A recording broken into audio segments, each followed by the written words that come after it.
In the video, as I told you, we met some amazing, very inspirational people. People who are strong advocates for people with disabilities, people who happen to be blind, and just with all different backgrounds, but advocating for themselves and for others. And one of those very, very special people that I met there in Kenya is our guest speaker today. Her name is Florence, and I hope I said her last name right, because she's going to get me later. And so she's 8 hours ahead of time. They're 8 hours ahead. So very thankful that she is willing to be our guest speaker and talk to us a little bit. And then we're going to try to open it up for you guys, if you guys have any questions for her. So let's welcome Florence to our meeting. Hello. Awesome. Well, can you hear me okay, Florence? Yeah. Okay, great. Jimmy, I have a suggestion. So we've got Itsy Bitsy Spider going on. Okay. Especially on the other side of the room. It's Okay. probably hard to hear. Is there a way we can move the speaker a little further? We can move it further, or I could use a handheld mic. Okay. You All wanna right. try That that? itsy bitsy Hey, Florence, spider they're needs having to it crawl kids away. through- I agree with Itsy Bitsy Like, Spider. okay. Really loud. Yeah. You know, one thing I want to say about Itsy Bitsy Spider is that he never gives up. He keeps Right. getting washed away and he comes back again. Every time. So that's a good lesson. All right. All right, so we're going to try to position your speaker, Florence, where people can hear you. You want to say hi, Florence?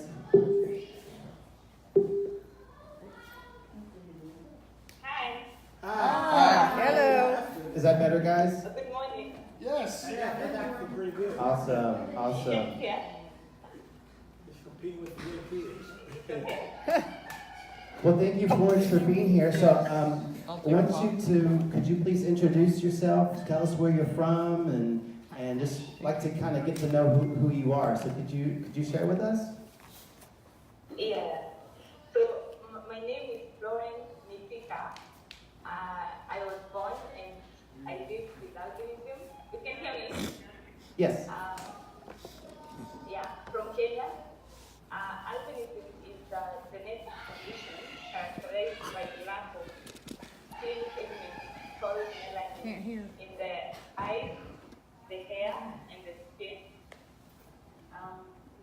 Currently, professionally, I'm a teacher, history and Swahili, but I'm not practicing, so I'm working as the program manager for the Albinism Foundation, a charitable trust established in Kenya to support and to reach out to and support children and adults with albinism. Yeah. Nice, awesome. So Florence, what brought you into what you're doing today? Why did you choose that as a career?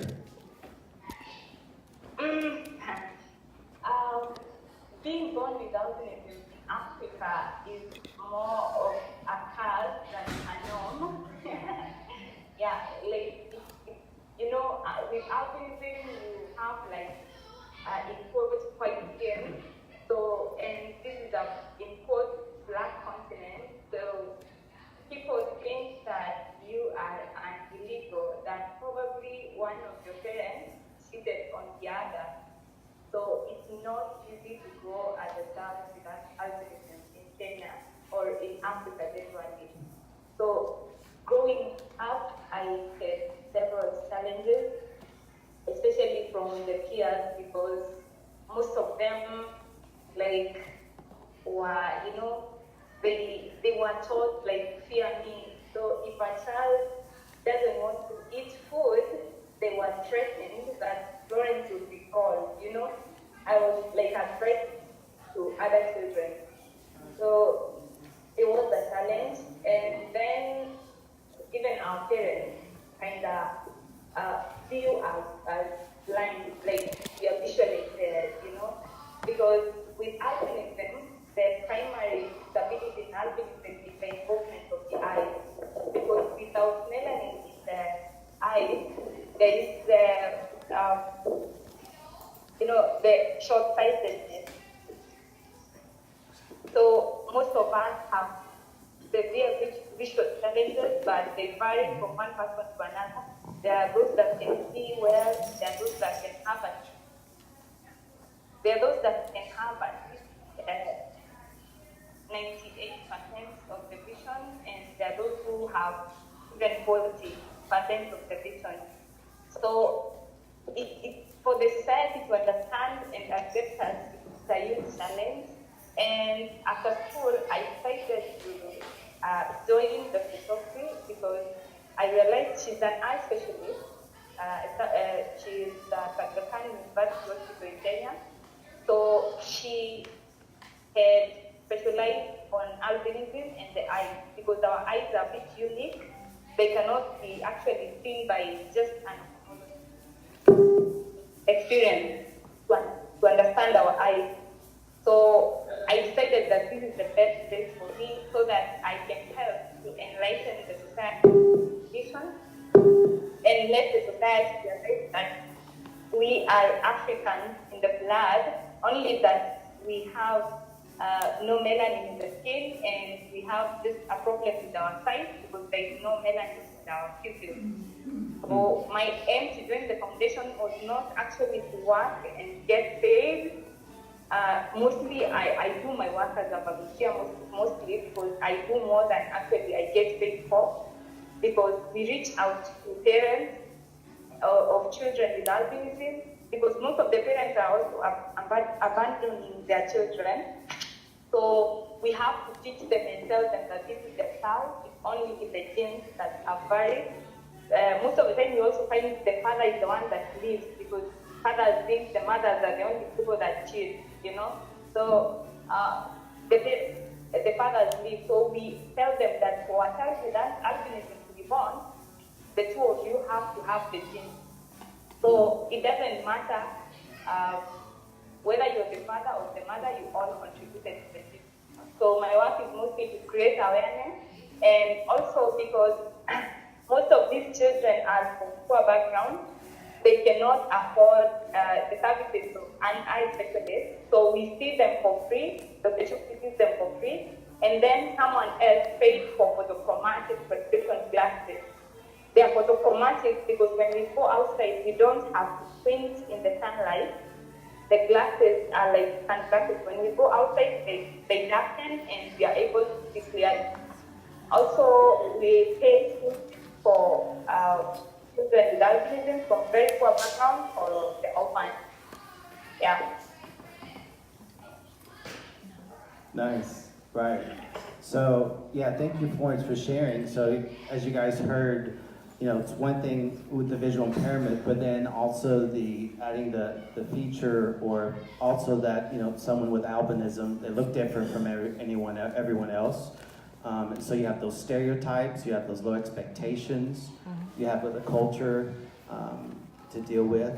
So that's pretty awesome what Florence does. That, like she said, a lot of the work that she does is volunteering to educate families and the community about albinism, and how it's not that the child or the family did anything wrong, but it's just a genetic disorder. And of course, then she talked about the glasses and how that can help with visual impairment. Because isn't it right, Florence, that a large number of people with albinism are visually impaired?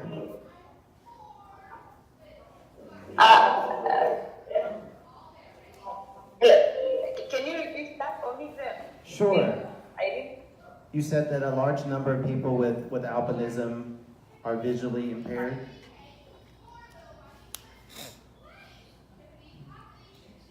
Pardon? Let's see. Where's the speaker at, guys? So you said that that many people with albinism are visually impaired. Is that right? Actually, 100% of us have visual impairment, only that they vary. They vary. There are those who are like partially blind. Actually, there are those that without glasses are legally blind. Legally blind without glasses. 95% of people with autism are legally blind. Right. Gotcha. Yeah. Yeah. Well, Florence, um, what are some other facts that you like to share, let's say, about albinism that many people don't know about? Did you hear me? No. Sorry. Yeah. So can you share some any other facts or misconceptions about albinism? I know you, when I spoke with you, you told me a lot of things that I had no idea about, which was real interesting. Do you want to share any of those? Yeah. The misconception with albinism. You know, this is Africa where the culture is very concrete, culture is very, people are deep into culture here.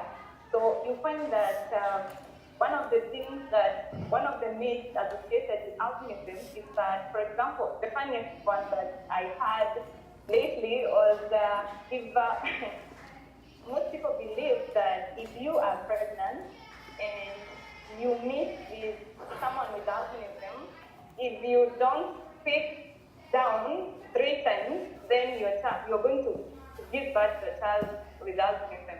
Well, that's silly, but still people believe that. So there is also mass killing of people with albinism, especially in a country, one of the countries in East Africa, my neighboring country, Tanzania.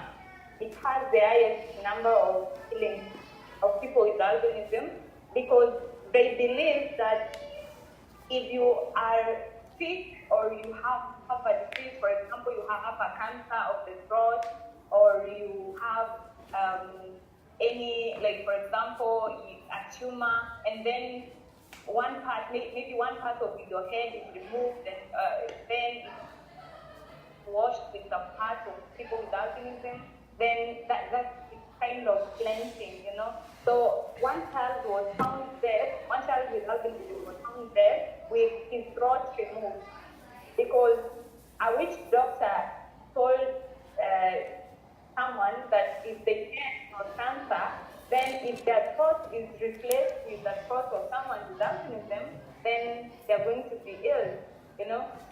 So, and also they believe that if you have HIV, AIDS, and then you sleep with someone with albinism, then you're going to be cured.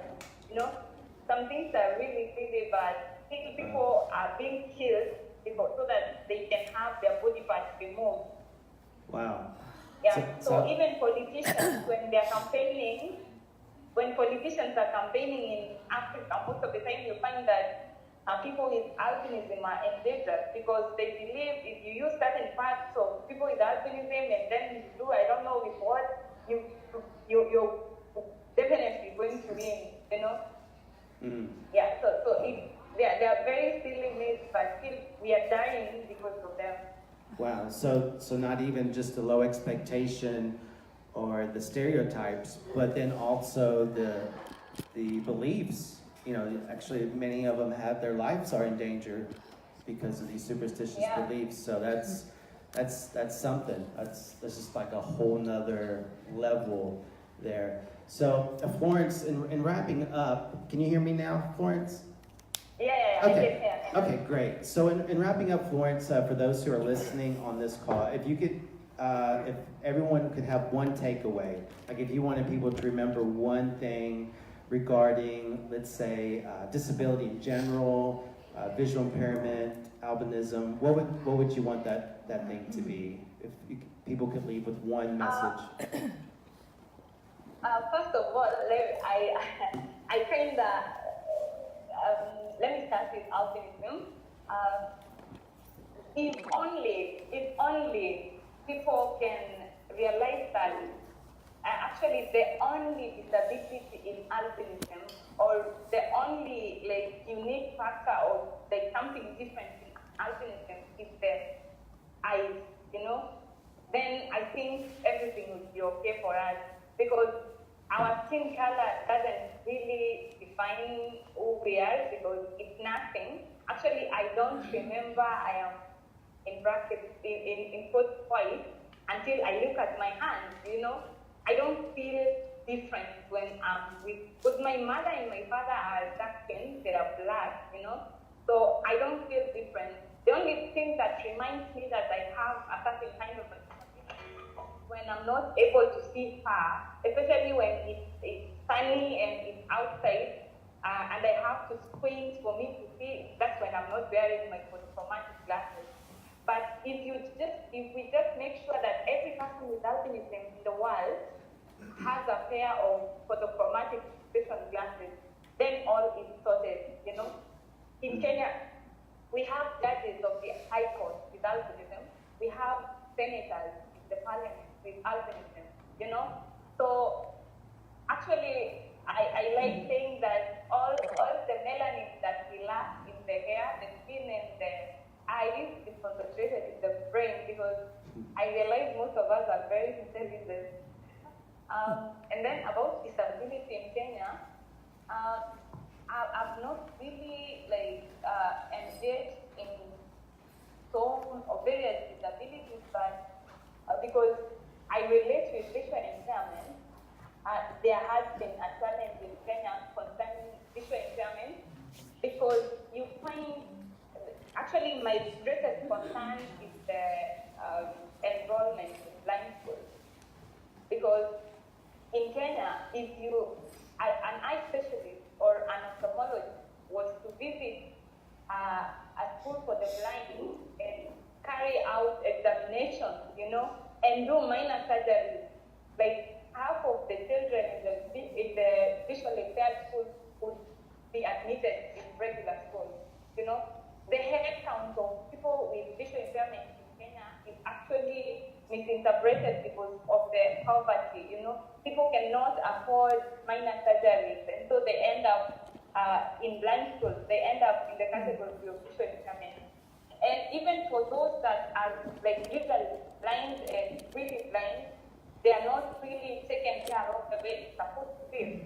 Like, for example, when Youth Can Give visited Kenya, the Youth Can Give initiative by them, when they came to Kenya, and I got the privilege of visiting several areas in Kenya with him, and if you could have seen the kind of people are like 50 years, you probably you were born blind and you've never used a white pen, you've never seen one.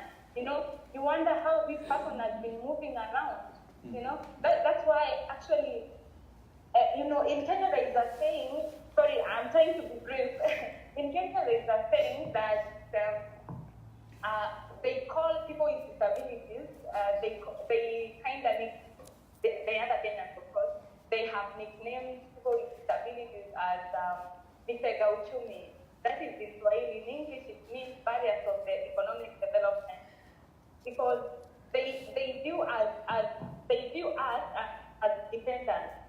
Because, for example, you are born totally blind, and then you are 50, you don't have a white pen. That means you've been using someone's help for the last 50 years. And so people think you are dependent and you cannot do anything on your own. And they end up thinking that you are actually the barrier of the economic development, And even for those who have white pens, we realize that actually personally I've had an encounter with someone with a white pen, actually not one, like three.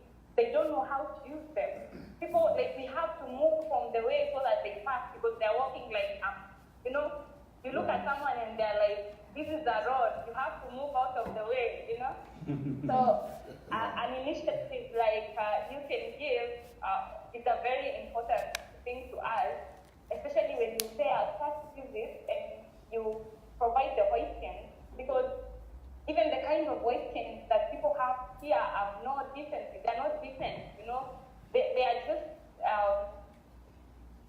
like funny metal rods, So, but You Can Give brought some white pens that were really beautiful and colorful, and they made someone with visual impairment look, elegant, So, I think what you guys are doing is important, and if we can get more of that in every county, it would really count, because people will have nice white pens and they'll know how to use them, because the worst thing is having something that you don't know how to use.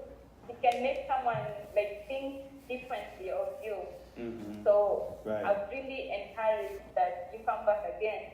Yes. Yeah, that's all. Awesome. Thank you so much. Thank you, Florence. And we appreciate what you do, because what you're doing in Kenya also is making a big difference. So before we go, Florence, I have a few questions for you. Can you still hear me? Is it still where Florence can hear me? No, yeah, I don't. You- Please. Can you hear me?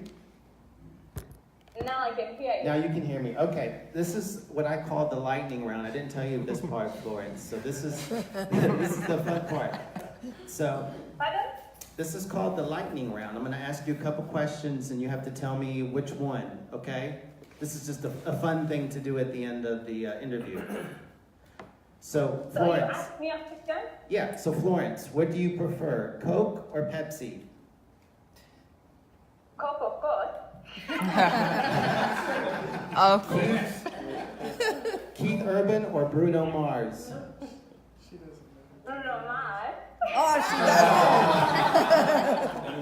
does. Braille or screen reader?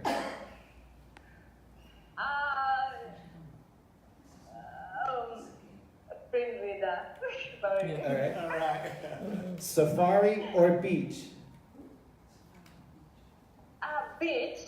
She lives in a All safari. right, awesome. Well, thank you, Florence. Everybody, just thank Florence for being our guest. Thank you so much. You're welcome to stay with us or go whenever you need to. So, thank you so much, Florence. Thank you. Okay. Bye. Thanks. Bye.